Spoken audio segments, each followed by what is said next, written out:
BJP direct आ नहीं सकता, उसके लिए पैसा देके या धमकी देके या परेशान करके दूसरे पार्टी से लोग को वो लोग है ना परचेस कर रहे हैं कि वो सबका साथ सबका विकास जो है बिल्कुल झूठ है। और ये जो एक ड्रामाबाज का एक स्लोगन था उसमें सच्चाई नहीं था। एक नॉन इशू चीज़ को इशू बना लेते हैं, ऐसा दिखाते हैं कि हर मुसलमान मर्द जो है उसकी बीवी को तलाक तलाक तलाक देते जाता है। हालांकि हमारे पास प्रूफ है कि इंडिया में सबसे कम जो है परसेंटेज में तलाक मुसलमानों में होता है। वो लोग का इस्लाम उन लोग की सोच के बराबर होना चाहिए। जो लिबरेटेड वुमन है वो हिजाब में नहीं रहना है, जो लिबरेटेड वुमन है वो कुरान के खिलाफ बात करना है। फ्यूल प्राइसेस के बारे में नहीं बात करते, जो गैस का प्राइस इंक्रीज हो गया है उसके बारे में नहीं बात करते, जो अनएम्प्लॉयमेंट है बेरोजगारी उसके बारे में तो उनको बात करने का है ना। अगर बात करेंगे तो वो लोग हार जाएंगे। कभी औरतों के लिबास के बारे में, कभी हम क्या खाना है क्या नहीं खाना है उसके बारे में, और क्या पूजा करना है क्या पूजा नहीं करना है उसके बारे में। तो ऐसे बेकार फालतू बातें करते रहते वो लोग। पूरे इंडिया में हैं, हम दिखते नहीं हैं, हम काम करते हैं तो भी जानबूझ के हमको दिखाया नहीं जाता है। ऐसे लोग को वो लोग दिखाना चाहते हैं जो उनके तरफ बोलेंगे। आपको क्यों नहीं दिखा? अगर हमको दिखाएंगे तो हम सच बोलेंगे और वो हार जाएंगे। इंडियन यूनियन मुस्लिम लीग अपनी 75वीं सालगिरह मना रही है, जिसे उसने नाम दिया है प्लेटिनम जुबली कॉन्फ्रेंस। मेरे साथ में बात करने के लिए इस वक्त मुस्लिम लीग की महिला विंग की राष्ट्रीय अध्यक्ष फातिमा मुजफ्फर मौजूद हैं। पिछले दिनों जो आपने देखा है, पिछले वर्ष में हिजाब का भी विवाद आया था। कर्नाटका और साउथ को लेकर कई सारे विवाद आते रहे हैं। उन सब मुद्दों पर इनसे बात करेंगे, विस्तार से चर्चा करेंगे और जो मौजूदा पस मंजर है इस पर ही बात करेंगे। 75 साल की बधाई आपको। पहले तो सबसे पहले 75 साल का सफ़र आपका ये मुकम्मल हुआ। अभी आगे कितना बचा है तो वक्त बताएगा। ये बताइए, मुसलमानों में महिलाओं को लेकर के बड़ा ये कहा जाता है कि पीछे रखते हैं, घर में कैद करके रखते हैं, आगे नहीं आने देते। आप कैसे नेशनल प्रेसिडेंट बन गई? जी हाँ, वो जो है गलत फहमी है। ये हमारे बारे में एक गलत अंदाज़ा फैलाया जाता है। सही में मोस्ट लिबरेटेड रिलीजन इस्लाम है और ख़ासकर मुस्लिम लीग तो हमको बहुत लिबर्टी और फ्रीडम दिए हैं। और ये 75 इयर्स में मुस्लिम लीग वुमेन्स विंग का 30 इयर्स प्लस का ये हिस्ट्री है। और यहाँ पे तो आप देख रहे हैं कितने ख़वातीन आए हैं, मुख्तलिफ स्टेट से आए हैं।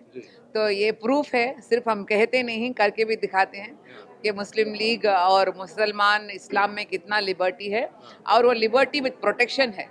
ये जो आए हैं पूरे ख़वातीन हिजाब के साथ है, एजुकेटेड है, एम्पावर्ड है और एमांसिपेटेड है। तो ये प्रूफ इनफ है कि आप जो बोल रहे हैं वो गलत बात है।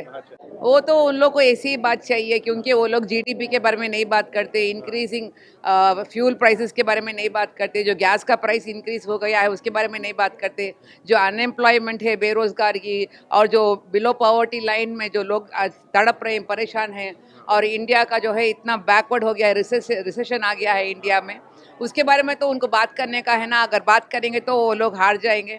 उसलिए वो लोग ऐसे ऐसे चर्चा उठाते रहते हैं, कभी औरतों के लिबास के बारे में, कभी हम क्या खाना है क्या नहीं खाना है उसके बारे में, और क्या पूजा करना है क्या पूजा नहीं करना है उसके बारे में। तो ऐसे बेकार फालतू बातें करते रहते वो लोग। मैं चेन्नई से हूँ, तमिलनाडु से, केरला से, मुख्तलिफ शहरों से आए हैं। मगर यहाँ जो है, यहाँ जो देख रहे हैं आप लोग, वो आए हैं महाराष्ट्र से, ये आए हैं कर्नाटका से, हमारे साथ बहन आए हैं दिल्ली से, वहाँ पे खड़े हैं, तो वेस्ट बंगाल से आए हैं, यूपी से आए हैं, तो आंध्रा से आए हैं, तेलंगाना से आए हैं। तो ये जो है प्रूफ इनफ है कि सिर्फ हम केरला और तमिलनाडु नहीं, पूरे इंडिया में हैं, हम दिखते नहीं हैं, हम काम करते हैं तो भी जानबूझ के हमको दिखाया नहीं जाता है। ऐसे लोग को वो लोग दिखाना चाहते हैं जो उनके तरफ बोलेंगे। आपको क्यों नहीं दिखा? अगर हमको दिखाएंगे तो हम सच बोलेंगे और वो हार जाएंगे। अगर हमको दिखाएंगे तो उनको परेशानी हो जाएगी। तो हम जैसे ख़वातीन को जानबूझ के नहीं दिखाते हैं। मैं आपको तो मुबारकबाद दूंगी कि आप हमको दिखा रहे और हमको बुला के आप बात कर रहे, तो मैं आपको मुबारकबाद दूंगी कि आप हमको दिखा रहे आज। जी, तो वो क्यों नहीं दिखाते आप? क्योंकि वो लोग का हिडन एजेंडा रहता है, वो लोग का एक अंदाज़ा अलग रहता है। वो लोग का इस्लाम उन लोग की सोच के बराबर होना चाहिए। जो लिबरेटेड वुमन है वो हिजाब में नहीं रहना है, जो लिबरेटेड वुमन है कुरान के खिलाफ बात करना है, लिबरेटेड वुमन है उनको शरीयत नहीं चाहिए। हम वैसे ख़वातीन नहीं है ना, उसलिए हमको नहीं दिखाते, बिल्कुल नहीं। हालांकि ये मेरे तरक्की के लिए 100% एक जरिया बनाया है क्योंकि इसके साथ मैं महफूज रहती हूँ, इसके साथ मैं बिल्कुल कॉन्शियस नहीं रहती हूँ कि कोई मेरे जिस्म को देख रहा है या कोई मेरे बाल को देख रहा है या कोई मेरे रंग को देख रहा है। मैं इसके साथ सिर्फ मेरे दिमाग को दिखा रही हूँ और लोग मेरे कैपेसिटी और टैलेंट को देखते हैं, मेरे लिबास को नहीं देखते, मेरे फिगर को नहीं देखते, मेरे कलर को नहीं देखते। तो ये हिजाब जो है बहुत बड़ा लिबरेशन है मेरे लिए। ये तो द्रविडियन लैंड है, यहाँ पे कभी भी कम्युनलिज्म को कोई जगह नहीं देता। खरीदते तो लोग हैं, बिकते तो लोग हैं, तो उनको तो हम रोक नहीं सकते। यहाँ पे पॉलिसी के तौर से कोई है ना हमारे द्रविडियन लैंड में अंदर दाखिल नहीं हो सकता। तो बीजेपी डायरेक्ट आ नहीं सकता, उसके पैसा देके या धमकी देके या परेशान करके दूसरे पार्टी से लोग को वो लोग है ना परचेस कर रहे हैं। तो ये ज़्यादा दिन नहीं खड़ेगा, क्योंकि वो सबका साथ सबका विकास जो है बिल्कुल झूठ है। और ये जो एक ड्रामाबाज का एक स्लोगन था उसमें सच्चाई नहीं था। हम लोग जानते हैं कि सच्चाई क्या है और इक्वालिटी, फ्रेटर्निटी, जस्टिस, लिबर्टी क्या है। यहाँ के द्रविडियन मॉडल जो है वो सही तरीके से वो सब देता है। उसलिए हमको ये जो फालतू बात है ना हमको सही नहीं दिखता। ये नहीं, ट्रिपल तलाक तो बिल्कुल हमारे लिए एक प्रॉब्लम ही नहीं था, एक इशू ही नहीं था। जैसे मैं पहले भी बोली, ये लोग एक नॉन इशू चीज़ को इशू बना लेते हैं। ऐसा दिखाते हैं कि हर मुसलमान मर्द जो है उसकी बीवी को तलाक तलाक तलाक देते जाता है। हालांकि हमारे पास प्रूफ है कि इंडिया में सबसे कम जो है परसेंटेज में तलाक मुसलमानों में होता है।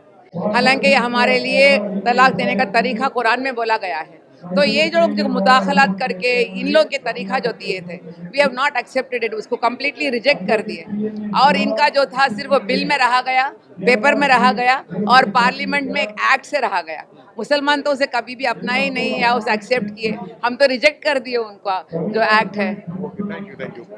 तो इनका साफ कहना है फातिमा मुजफ्फर का कि नॉन इशू को इशू बनाना ये बीजेपी की राजनीति है, लेकिन तमिलनाडु जो है, जो केरला है, वो जो तमिलनाडु है, ये द्रविड़ की जन्मभूमि है और यहाँ पर सांप्रदायिकता को कोई जगह नहीं दी जाएगी।